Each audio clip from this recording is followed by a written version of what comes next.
It's time for the Access of Easy podcast, the weekly technology digest that keeps you ahead of the curve.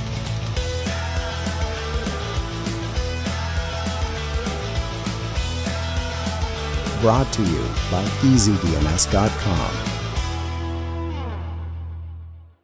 Welcome back, everyone, to Access of Easy number 288, brought to you by EasyDNS. My name is Joey. In the other panel, the other voice you'll hear is my co-host, Len. Buddy, how you doing today? Lots to talk about. Lots of interesting news in the world of tech, privacy, and hacking again this week. Front and center in the newsletter. What's up? Yeah, I'm not the culprit doing the hacking, and nor am I the person on the receiving end of the hacks. I'm just reading everything that I see. And yeah, I'm good over here looking what's going on, and very happy that I'm living in a world where I'm trying to control my destiny, my privacy, my data, and everything like that. So yeah, everything is good over here. How about you, Joey? You enjoying the sun over there? Because it's been rather sunny for the past couple of days. It was a great day. Weather's, due to warm up here. We're going to get dumping here in Southern Ontario tomorrow probably. But after that, Len, I'm getting the shorts out. So since I'm wearing them right now. I am not. I'll tell you what, since we didn't last week, we should talk about the quote of the week. So last week's quote was, "It does not matter how slowly you go as long as you do not stop." It was by Confucius, no winner for a second week. And then this week's quote, "Get your facts first, then you can distort them as you please." The rules, same as always, no searching. They have to be posted at the bottom of the post in the comments section. So take a stab. Don't cheat. Do not cheat. Cheating is so lame, man. Yeah, not Chat GPT, none of that garbage. Come on. We don't need that. Knowledge. We don't need that. So Len, hit me with the first story from this week's newsletter. All right. So we have the danger of weaponizing disinformation. It's the controversial actions of the Global Disinformation Index. And what is this? Well, if you want to go check it out, it's a website, www.disinformationindex.org. And it's a stealth blacklisting operation. And, certain speech is what they're labeling as disinformation. So this group, and they're trying to label some of the speech that comes out through some parties and as disinformation. And their mission is, quote, "To disrupt the business model of disinformation. To reduce disinformation, we need to remove the financial incentive to create it," end quote. And really the most impactful way to hurt somebody or something is to make them feel some financial pain. When you hurt them in a pocketbook, it hurts them more than ever. And on their website, they named 10 different organizations that companies should consider not sending over their advertising dollars.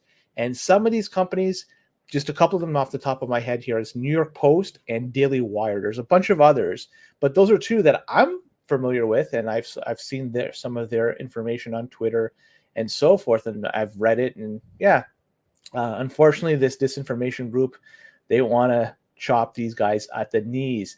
And one thing to note here, there's a commonality amongst all the companies that they listed, all these 10, is that they have conservative or libertarian type slants. And digging deep, because there's another topic later on, and we could just dive into that right now, is the funding of this. You could find out who's funding it. Soros was funding this. Even the US government is funding this disinformation group, or they were at one time. They were sending dollars through what was something called a National Endowment for Democracy. What an interesting name to send money for this type of thing. So it was discovered by Congress, and as of that, once it was uncovered and brought to light, the public dollars stopped flowing. They stopped sending money over to this place. But really, this highlights that there still seems to be this desire for a cancel culture and to proceed with that. If it's not within your own ideas or beliefs that you want to cancel it, you don't want to talk it out or hash it out. It's more just, let's get this thing out of my face and get it out of this world. Also, another thing is, I think they're trying also to potentially debank these people, because if you're going to be chopping them at the knees financially, what better way than to do it by debanking them? And Joey, you and I, we could talk about this topic for quite some time. Deplatforming, definitely it's on the agenda. There's been people that have been deplatformed on various platforms, including the one that unfortunately people are probably going to watch it here on YouTube. Just today, I got news that one Bitcoin channel called Bitcoin Reserve, their channel was terminated for what it was called severe or repeated violations of community guidelines. And really, they're just out there just feeding information. What is Bitcoin? So YouTube sometimes is not very friendly to what information is what they want, content creators want to provide. So in the end, this is something which, the way I'm looking at it, is double standards. There's my way or the highway. This disinformation, they're going to be attacking these conservative or libertarian sites or these other companies that share these type of values. Not very good, and very concerning is that some of this was funded by public dollars. That's pretty scary stuff. Strap in here for a second with me. Let's go on a journey together. Mm. There was a time, let's say around 2016, 17, whenever Trump won the election, where cancel culture really took hold, right? When I remember, what I remember from that era was that there were certain people who at the time I viewed as fringe, talking about how cancel culture was basically a product of government incentive structures for sure, but also basically government plants, that the government was working behind the scenes to encourage this kind of behavior in grassroots groups, vis-a-vis funding, vis-a-vis other methods, other means. You know, this is from the United States. These guys have toppled entire states before, right? Entire foreign governments. Telling a bunch of people that you shouldn't be allowed to post on Twitter is really, light work, as the kids say, for the U.S. government, specifically the State Department here, which was the backer of the NED, incredible name, as you mentioned, Endowment for Democracy. There was a time when I thought, like I mentioned, that was a fringe thought. But now that we've kind of gotten away from the potent years of cancel culture, it's not quite as easy now to tell someone who's using Twitter, tell a company that's, hosting content or supporting video feeds or whatever. You mentioned YouTube, obviously that's a good one. Twitter, we've talked about. Facebook is another. It's easy for those companies now, or easier, I think, to say, no, we're not going to take stuff down.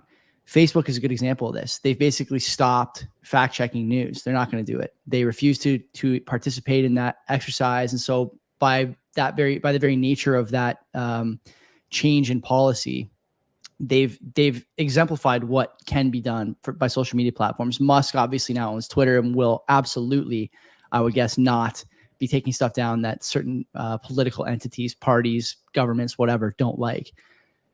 But when I look at the storyline, what I can say is that there's a line between those two things: the 2016-17 sort of immersion of that way of thinking and government-funded endowments for democracy and things that are in the same vein. It's pretty clear to me that there's a line to be drawn here between the government trying to encourage that sort of behavior and then also them supporting it outright. Now, the question you should be asking yourself is, when is it going to come for me, right? There's that famous sort of set of quotes. I wish I knew the name or the author. I don't, but they came for this group. I didn't say anything because I wasn't part of that group. Then they came for that group. I didn't say anything. When they came for me, there's no one left to say anything. We're seeing this a lot. We talked a little bit last week on Access about, I think Bill C11, is that what it is? I forget now, in Canada, where there's limitations on what news you can see under the guise of CanCon. C18, yeah, under the guise of CanCon. Well, CanCon is one thing, but if we look directionally at where this is going, it's all headed the same direction. It's all headed in someone else deciding what you can see, can say, and can do online under the guise of safety, democracy, and making sure that culture is supported. It's garbage. It's garbage. People should be aware of this stuff. And the other problem you're going to see is that, unfortunately, the sort of natively online population, kids who are under 20 years old, let's say, who've never known not having a cell phone in front of them, never known not having a tablet, never known not having high-speed internet connections, these kids in this population are not going to know any different. They're not going to know what the free internet look like. They're not going to have anything to compare it to. And there's a danger there, because things that are not organic for you and me are very much organic for people younger than us. And that's exactly the opposite of what you want to see in a up and coming set of internet users. So dangerous stuff, man. It's very, very interesting that the government is openly engaged in this. And I should mention, by the way, all the stuff that's mentioned in the article, lab leak, COVID related stuff, censoring, shadow banning, was all conspiracy 2 years ago, and now it's all in front of Congress today. I think Matt Taibbi was actually talking to Congress in the United States about the Twitter files. So all those conspiracies, by the way, turned out to be right. They were trying to hide the truth, and you can make of that what you will, but it's disappointing and scary. He was getting grilled, by the way. I'm not saying it was the right thing, but just they're fighting hard for the narrative, and it's a battle. Anyways, we can move on. We could talk about hackers that they used Namecheap's email system to send fake DHL and MetaMask phishing emails. Now, before I go on, why is anybody using Namecheap's email system? I'm sure you could find a better one, Easy DNS perhaps. Anyways, so the DNS provider Namecheap was, as I mentioned, they were hacked and their email accounts the email account was breached. And as a result, there was a bunch of phishing emails sent out to people, and it looked like it came directly from both DHL and MetaMask. So with respect to the MetaMask email, and for people who are unaware what MetaMask is, it's a online wallet where you store your cryptocurrency assets. So I don't know if you could store Bitcoin on there, but from what I understand, it's more aligned with the Ethereum side and all those altcoins along with that. NFTs. You could do NFTs on MetaMask too. I wasn't aware. So there we go. I've learned something new every day. Well, so they were going out there. People were sending out these phishing emails with the attempts to gain access to people's wallets. And they were trying to ask for people to enter in their secret recovery phrase or private keys, and also asking them to complete a KYC process. And from what I understand, there's no KYC process for MetaMask, but I could be wrong. I don't use it. I'm just from secondhand information. So that's a very, very interesting way to gain access to somebody's funds. One thing I just want to make note is, if you can, don't use MetaMask, because this is custodial. If you can figure things out for yourself, do it, because cold storage with anything, Bitcoin, and dare I say even altcoins, but man, just don't deal with custodial stuff, because you're playing with fire there and it could potentially be lost. But with respect to the DHL one, when I was first going through this, I was wondering, how could anybody send a DHL phishing email and profit from this? Well, the way they were doing it, they were claiming that parcels were not delivered because of unpaid fees. Absolutely brilliant on their part, but I'm not condoning it. But really, more than anything, is when you get an email, you just be very careful, because it can be a phishing email. So if you have a computer, you could use the mouse to highlight where it came from and look very keenly what the email address is. And sometimes they add an extra dot to make it seem like it's coming from the actual source, but it's not. So just don't be a sucker like these people here that unfortunately gave up information for DHL or MetaMask, because the people that did so, well, with the MetaMask, they lost whatever funds they had in their wallet. And with the DHL, if they gave some information to give some extra money to have products delivered, they lost that money. So this is going to be a serious problem moving forward. It's too bad Namecheap's email was breached as a result of this, or the email system was breached, because that way they were able to gain access to all this information. But again, just don't use Namecheap. Use something more reputable. DNS, easy DNS. That's the way to go. I would argue that anyone who had any money in MetaMask had basically lost the money already. But I don't want to take too many shots at the altcoiners. I'll just also add here that it's weird to me that MetaMask has been the subject of a number of these hacks, social engineering issues, password leaks, execution contracts that steal from the contents of the wallet. There's ways to segregate certain things in the wallet from other things in the wallet. I don't know if there's a better way to describe that. I'm sure that there is, but off the top of my head, that's the best I can do. And it seems to me that no one's actually taking advantage of these features. And worse, the users of this wallet continue to just get rugged by people who are like sending phishing emails. This is stuff from like 1995, man. Phishing emails have been around for a long time. I don't understand how you fall for this. Presumably you have some kind of technical competence if you're dabbling in NFTs, or Len, maybe you don't. Maybe in fact you don't. And this is another thing to consider, right? Maybe if it's the same crowd over and over again, it's possible that this group of people just doesn't have the chops. I'm trying to be as diplomatic as possible with my language, but it's very clear that there's either a problem with the application or the users. And I think, Len, at this point, we may have a winner in that battle. So the DHL thing, that is a good idea. The fees. I oftentimes, when I get stuff shipped to my house, I do have to pay fees on it because most places like, these independent sellers of crypto, Bitcoin related items from other countries don't have tax accounts and all this stuff set up so that the fees are not included in the cost of the product. And I get those emails pretty often. I don't check them that well, but I think that if I looked at a DHL email, wouldn't you at least be looking for like a tracking number or something? Or Anything? even try to figure out what it is I ordered, not just blindly setting What's up coming money. to the house? Yeah. Gee, I didn't order anything from China within the past 3 months. Why is something being delivered now? Is it that mail order bride, perhaps? I don't know. Anyways. Well, moving on, the last story we could talk about is the crypto exchange Coinbase. And they foiled in a hacker's attempt to breach their systems through employee credentials. And it looks like a cyber criminal connected to the Octopus hacking group. And he used this very interesting way of spelling octopus, starting with the letter 0 and then followed with a K. I like these very interesting ways of spelling things, but that's just a side thing. But they tried, or this individual, either he or they, tried to use social engineering techniques to break into the company's corporate directory. And they tried sending out, and did so, sending an SMS to fool one employee. They sent it out to multiple employees, and one of them was in fact able to click on the SMS link, and there was a phishing link in there. So we're just talking about a phishing story. Here it is once again. And this employee that was fooled entered his username and password into the phishing link. The hacker then used that to try to get into the internals of Coinbase, so use those credentials to go in even further. But there was a multi-factor authentication, an MFA credential, that stopped him or her from proceeding any further. And the hacker eventually ended up trying calling the employee, pretending to be Coinbase IT. It was just remarkable stuff here. But apparently the employee got suspicious, and this eventually thwarted the attempt to get further into the Coinbase. This isn't the first time, though, that Coinbase has been subjected to some sort of attack, although this was not successful. They got kind of far, but they didn't go any further than the MFA part.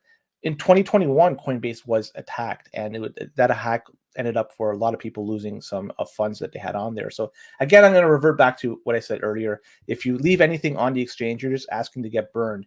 This is another example where if they did get in, people that had money on Coinbase was going to be lost. We have multiple examples: Mt. Gox, Quadriga, and many, many more. So the takeaway from all this, and this is in conjunction from what we were talking about last week, Joey, don't click on crap in SMS messages. The SMS messages is definitely not a good way for two-factor authentication. Use something else, Google authentication, like what they have there, or even something that's free and open source, like free OTP. And we discussed a few different options last week. Another thing is, if somebody's calling you on the phone and there's, you don't know who it is, the number is, it seems like it's private or whatever, be careful. Don't talk to them and give them information freely. Again, don't leave information, any access to get people to leave access on like even cloud services or whatever to get hacked. And also don't leave anything on the exchange, as I mentioned earlier. And password managers, this is probably the key one here. This is really a single point of failure. And I don't really talk about this all that much. Find a password manager that allows you to store your passwords locally, not on the cloud, because when you're utilizing a cloud service, that's a centralized attack where it could be anybody could go in and potentially get it. I'm going to give you an option here. Is KeePass, KeePass is one free and open source that you could use. You could store it in your own system. You could then get the file and actually download it, encrypt it, and even store it somewhere on like a key or something and hide it somewhere, so you have some real control over your data. But yeah, so Coinbase, they did a good job here eventually of stopping the attacker from going any further. But this is not the first time that they have been subjected to something like this, and there's going to be multiple ones coming up very soon. So keep your eyes peeled. Don't leave anything on the exchange. Two-factor authentication, SMS, garbage, and password managers. Find a way to do your own password managers. Don't rely on cloud-based or some other third-party garbage. For sure. It's worth noting that Coinbase actually thinks this is the same attacker, same group that took them or tried to take them for a ride last year in an octopus phishing campaign. And so this has been going on for some time. They think it's the same person. One thing I've always found interesting, and there's a quote in here from someone named Will Thomas of Equinix Threat Analysis Center. I don't know if you get, like, if I look in my junk mail to find something, invariably there's hundreds, if not thousands of emails trying to scam me out of stuff from companies that are pretending to be Nike, Adidas, whatever. And I'm always interested in the website, the domain that they're using. And some of the ones listed here are actually pretty good. Though they're not affiliated with Coinbase, you could try and nick somebody if they weren't paying attention, just woke up, didn't have their coffee, whatever, right? Here's a good one. SSO-cbhq.com. That's not bad. SSO-cb.com. Pretty good. How about this one? If you got an email from this one, Coinbase.sso-cloud.com. That's pretty good. Like, if you didn't get a lot of emails from Coinbase, you might get conned there. The problem is that this was going after Coinbase, a Coinbase employee, I'm pretty sure, right? So it's a little bit different when you actually work for the company and fall for this stuff. Again, not really happy to hear that the people who are, responsible for, I would guess at this point, more than $1 billion worth of Bitcoin and crypto assets on their platform, and also, carrying the torch as far as trying to deliver a positive regulatory outcome in the United States, are employing people who, can be subjected to these types of attacks. Not great, man. Not great. So, all the best to our friends at Coinbase, but hopefully greener pastures on the other side of this. That's all I'll say. I have hope for them, but yeah. Do you want to go to the Amiga story? We should. Well, why don't we do the dark reading Ukraine war story, the Ukraine war and cybercrime story. So this is an interesting one. I think it's the first one in the newsletter. It's just a bit about how infighting, conscription, immigration are causing movements in the kind of cyber criminal space. I'm not going to go into a lot of detail here. It's quite a lengthy, it's quite a short story, but the interesting thing here, I think, is, as we talked about last week, and as I'm sure will come up in other episodes of Access, the sovereign individual thesis, where people are working with skills that are transferable, can go across borders in a money, we think it's Bitcoin that works across borders, is for good guys and bad guys, for friends and enemies, as I say on our other show. And this is an example of enemies, quote unquote enemies, using the same methods of travel, of flexibility, of sovereignty, I think would be the best term, to ensure that they're protected from government overreach. Now, in this case, it's sort of black hat hackers getting away from conscription, getting away from war-torn areas, going to other places. And the countries that take them in, there's some talk here about Estonia, which is near and dear to me. My wife is Estonian, as you know, and they're kind of a hub for what I think is, probably coming as far as digital IDs and things of this nature. They're way ahead of the curve there. You should look into that if you haven't already, listener and viewer. It's interesting to see these guys all taking flight from Russia and Ukraine.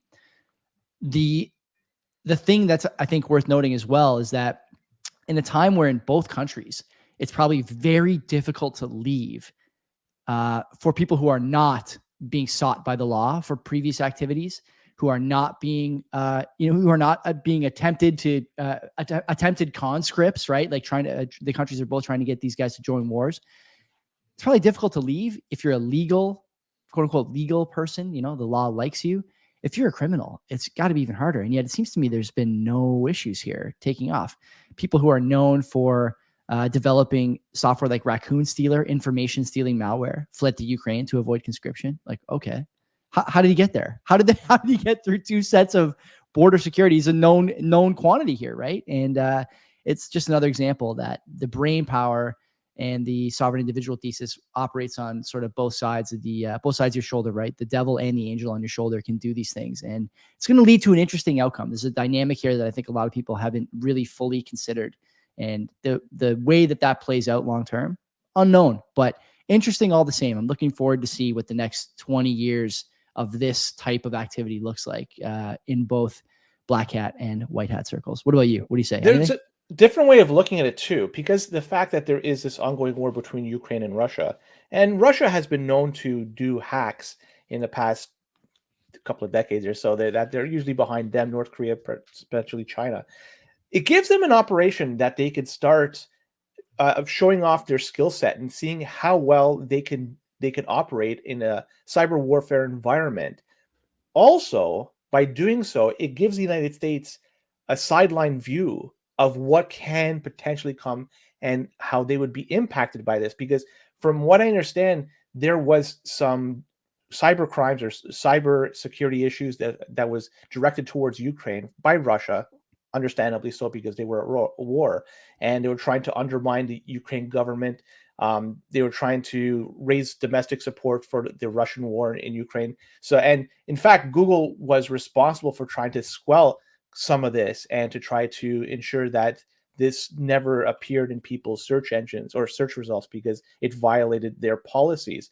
But one thing to note is that George Dubinsky, I think I got his name correct, he's the deputy minister for security in the Ukraine. And he said 1 week before the invasion, we were able to store copies in the cloud. This is with respect to important information. They were able to move their critical data abroad to Amazon, AWS, Amazon, Microsoft Azure, Oracle, and other vendors without any formality. So what I'm trying to get at, and I talked about it earlier, they're relying on the cloud, these cloud services, for what they claim to be critical data. Now, I hope that's encrypted to such a degree that it's going to be hard to access if somebody gets a hold of this. But they are relying on these points of failure, AWS, Microsoft Azure, Oracle, and so forth, to hold on to this critical data. To me, that is a red flag. And they've noted this. They provided information to this. Now, hackers are aware where it's stored. I'm sure they're trying to access it. And I don't know. This is just a new type of warfare that we're going to be accustomed to moving forward. Boots on the ground seems to be now morphing into somebody with glasses and a hunchback looking at his computer and trying to using. So yeah, I mean, so that's the way I'm looking at it. It's different. It's going to be different way moving forward, but certainly I think it's more of it's a testing pod right now. And I think the United States is looking at what is going on because they're going to be the recipients of something if ever they are going to go to war with China, North Korea, or Russia. I think you should, well, we should, really it'll be you more than me, since this is more your vintage, more your lane. The Mini MiG version 1.91. We were talking before we started recording here about what a Mini MiG or MiG is. You said it's something about a Commodore. I don't know anything about this. Is way before my time. So take it away. I don't know. I have nothing to add here. It looks great on the website. It looks really cool. Yeah. So, and then I'm not exactly sure what it is because from what I understand, I used the Commodore 64, and as I told Joey, a friend used Commodore 128. So I'm more familiar with that. And the Commodore Amiga is something which is a 16-bit computer that it was light years ahead of the competition. And it had preemptive multitasking, from what I understand, in the late 80s, long before Windows came out with this type of thing. So the Mini MiG has been released to much fanfare, and it's it's something to do with what is it called here? The Amiga 500, is that what it is? So I'm not exactly sure what this thing really does, but the fact that they're releasing hardware for the Amiga, and I did some research. There was an update to one of the Amiga OS, the first time the Amiga OS has been updated in the past 25, 30 years. So there seems to be some development behind the scenes by enthusiasts for the Amiga. And I love seeing that because vintage hardware, seeing it come to life again, and people using it, this is what I want to see. And look, I'm wearing an old retro NES shirt on top of it. So it's far for the course with me. I got nothing to add. Glad you could tell me that story there, Grandpa. So back in my day, buddy. Let me tell you. Thanks everyone for tuning in, listening, watching. If you want more of us, the Canadian Bitcoiners podcast, head over there. And if not, that's okay too, because we'll see you here same time next week. Take care of yourselves. Yeah, take care.